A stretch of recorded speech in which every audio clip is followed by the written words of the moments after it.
How do we change this? Let's have a conversation on that. And I say good evening to panelists joining us right now. Dr. Abhilash S., Director for Advanced Center for Atmospheric Radar Research. Abhinash Mohanty, Program Lead for Council on Energy, Environment and Water. Dr. M.J. Khan, Chairman for the Indian Chamber of Food and Agriculture. Leah Sultana, Coordinator of Environment Support Group, also.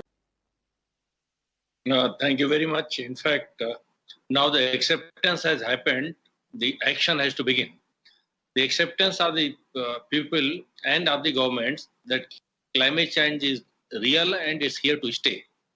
And action has to begin at the level of the governments. There is need for intergovernmental cooperation, collective global action. There is a need for cooperation among the scientists at much greater level than what it has happened so far. There is a need of the cooperation of the public, because the lifestyle change, it has to move to more simpler lifestyle. The cooperation of the farmers is also required to reduce the release of methane gases, because animal husbandry is one key sector which is releasing huge methane gases, causing this kind of global warming. And also the crops like rice. So there is a need for change in the food habit also. There is a need for change in the lifestyle also. Now in agriculture, there is a real problem. Why? Because 1 degree rise in the temperature may lead to 20% reduction in the food production. However, some countries will gain by global rise in the temperature, those which are cold countries, but the countries like India will end up paying much more than what the average global cost to rise in the temperature will be. And therefore, there is a need for, at a much alarming pace, much rapid pace, the work has to begin. Now, we have two institutions. One is the National Initiative for Climate Resilient Agriculture, which was funded by the World Bank, and now the Government of India is supporting that. And there is a full-fledged institution at Hyderabad, National Institute of Climate Change in Agriculture. Inter-university coordination is required and farmers' awareness at much higher level, because if the food production is affected, nothing else will work.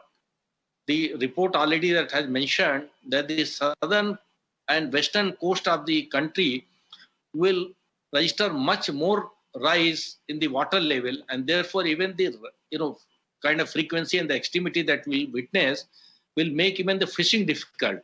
So it is not only the rise in the temperature, the real issue is that extreme situations are there. There's a more snowfall. There's a much higher level temperature rise. For example, this year in Canada, in Vancouver region, one city registered 50.5 degree temperature, unprecedented. Not even our Rajasthan registered that. Not even Arabian countries see that kind of. Saudi Arabia for last few years is witnessing the snowfall, hailstorm. So that kind of situation, 2 years back, I was in Netherlands, there was a rise of 4.5 degree temperature one single day. So now the world is convinced that this problem is for real. Now the action for real has to start on a much serious note. In fact, all the three situations, one excessive rains, the scanty rains, and the frequency of the rains. So this is one part of it, but it is not the end of the story. More serious approach on the policy changes is required, because if we have to make it the movement of the people and for people to cooperate, it has got to be a much more serious approach to the policy making, and also the cooperation of the corporates, where the green technologies will have to replace the fossil fuel based technologies, or where the use of such material that leads to more kind of challenges to the climate. So these issues have to be pursued in a way that the cooperation of the industry commensurates with the changes in the climate, and also the policies have to be aligned to that.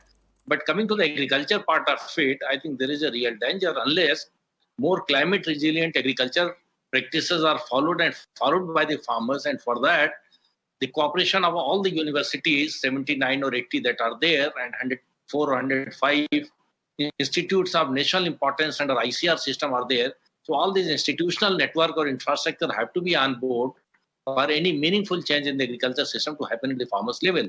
So unless the methane gases are controlled, unless the release of the methane from the cow dung or from the rice crop or from such similar sources is controlled significantly, and for that even the change in the food habit may be required, because to consume the meat 3 to 4 times extra production of the crops is required to meet that challenge. So therefore these changes at the farmers level, at the consumer level, in fact simpler lifestyle is very, very compliant to the what challenge we are facing today.